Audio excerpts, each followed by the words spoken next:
I love my Toyota Aygo, and that does actually not come as a surprise to many people. But there are some things I actually don't like, so I'm going to run through with you some things that I like and some things that I don't like. Number one, the badging. I like it, but I don't like it, especially the fire. I literally just took that off a minute ago. It's faded, and I want it to match the blue with the rest of it, because the theme here is blue and black. Another modification I plan to do is painting the wheels black. I was a bit hesitant at first because of visibility, but once I added the Go Faster stripes, I thought definitely I'm going to paint it black. One thing that I didn't know when I bought the car was it was actually a category car, and some of the battle scars have stuck. One thing that people actually find quite weird is the fact that I don't like these seats. I don't know what it is about them. Maybe it's the mac and cheese stain, but I just don't like these seats. But overall, they're comfortable and they work. The interior, however, I have done a bit of improvements of. I've got dog treats in the thing at all times. I've also got notepads detailing all of the stuff I've done to this car. But the biggest thing you can see is the CarPlay. I love my CarPlay, and I've also got a dash cam hooked up, and it's all hooked up in the port, and I'm not going to show you because it's incredibly messy. I'm also planning to paint these, this, that, and these in sky blue to match the rest of the car. Now, of course, we have to address the elephant in the room, or the tent in the room, the tent box. I absolutely love my tent box. It's amazing. I've been out camping with it. It's so fun.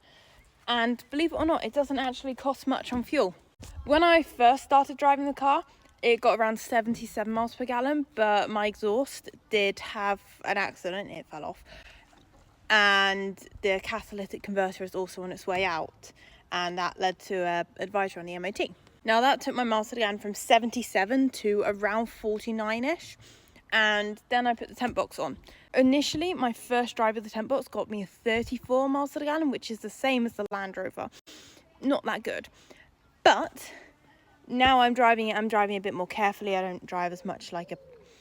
So it was like 34, and now I've got it, highest I've got is 53 with the tent box on, and lowest of course is 34, but it usually averages around my area, which is very hilly and all that, around 46-ish, which isn't actually that bad. Now, this is actually the most surprising problem I've had with this car, and it's the fuel cap.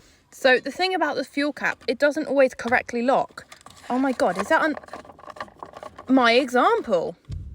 It doesn't always correctly lock, and I don't know why, because I will twist it until it clicks.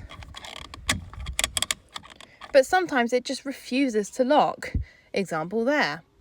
And I always check it afterwards.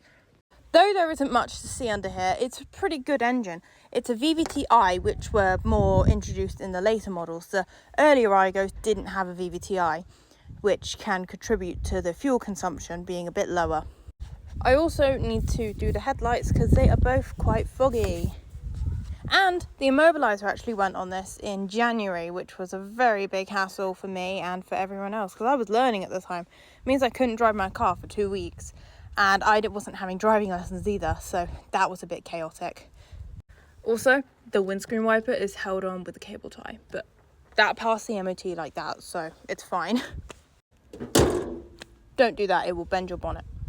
But as I said earlier in the video, this car is a category car. It's a category S, which means it's been formally written off and had structural damage.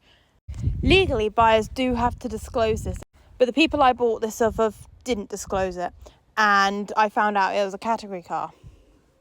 I was thinking of selling it, but at the same time, it's only an insurance band 1, so the insurance on it is cheap anyway, and if I did want to get a different car, for example a VW Beetle, it'd be about the same to insure as well as run, because running costs on this cost me about £20 a week in fuel, which sounds like a lot, but it's really not a lot.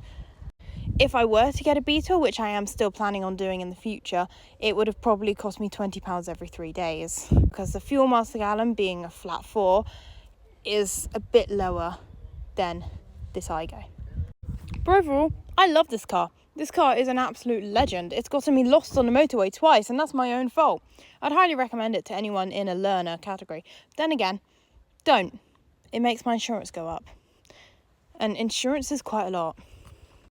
Even if it wasn't a category car, it would probably still be around £1,300 to insure, which is nearly enough of what I paid for it. The Aygo isn't actually the easiest car to learn in either. When I started driving my instructor's car after months of driving this, nearly a year actually, it was very confusing because my instructor's car was a diesel.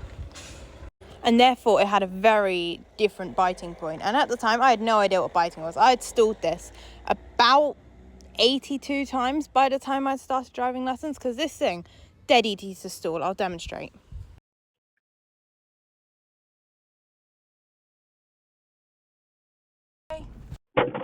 Just like that. And here it is from the outside. Pull away. That was a bigger stall than I expected. Another thing, the exhaust sounds amazing and I have no idea why.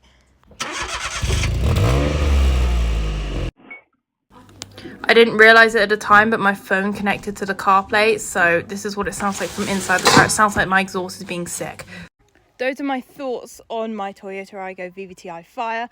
I highly recommend it to anyone. It's very cool. I don't know why, but I think it's because the engine's cold, but all of a sudden it stinks of petrol. Doors close automatically. Sometimes. One thing I do plan to do with this engine, I plan to keep it stock at this current time, but I'm going to paint some of it just so I can put the bonnet up and car meets and people will look at my car. Can't believe I just got that on video, that's so funny. I actually got stuck at a petrol station once because I couldn't get the fuel cap open. But the story behind this is it actually did used to have a bolt and a casing on, but my granddad went to pick it up just like that when there was loads of burrs on the windscreen, and it just fell apart, and I was like, oh my god, he's broken my car. No, it just wasn't attached right, obviously. But anyway, those are my thoughts on my thoughts